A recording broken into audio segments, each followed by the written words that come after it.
And perhaps worse than having your windows smashed is having your entire car stolen. That kind of crime is on the rise in San Francisco, but the number of people being arrested for it isn't. Max Darrow dives into the data and asks police why.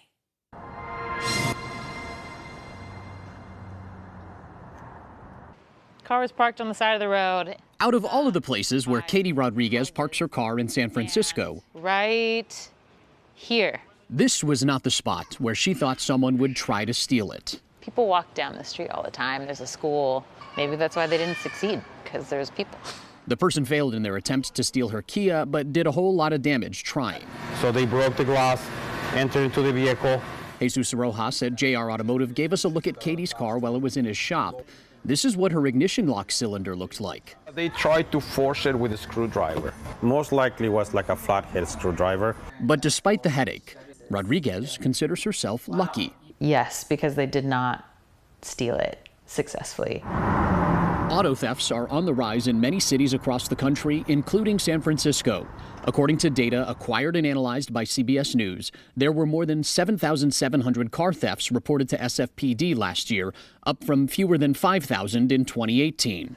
Rojas has noticed the trend at his shop and through family members. My sister-in-law, she got her Kia Sportage stolen. Same setup, same thing, broken glass, door, cylinder, cover. The SFPD data, acquired and analyzed by CBS News, reveals that most cars that are stolen here are eventually recovered, about 75% of them in 2022, which is better than the national average. But as the number of car thefts has increased, the arrest rate hasn't.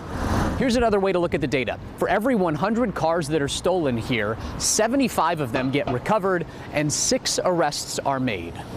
I'm hesitant to say more arrests is the answer because I don't know. I'm curious, like, what else could be done too besides that as just the sole consequence. Katie has a lot of questions. What's the biggest challenge that we're all not aware of in taking care of this problem? Why is it going up so much? What's the driving force? Just what's being done? You know, it's hard to say if there's something specifically that's driving it. Sergeant Catherine Winters says auto thefts often go hand in hand with other crimes like car break-ins and retail theft, 2 areas SFPD is keenly focused on right now. But it's one of the many challenges that we have to address, and we only have so many resources right now. Is it fair to say that it is lower on the priority list? I wouldn't say it's lower on the priority list. A lot of our efforts on other crimes that intersect with auto theft are going to yield results. Numbers have gone up pretty substantially over the past several years. What hasn't gone up with it is the arrest rate. Yeah. Why do you think that's the case? You know, the fact of the matter is most of the vehicles that we recover them when they're unoccupied. Sergeant Winters says by nature, it's a tough crime to solve.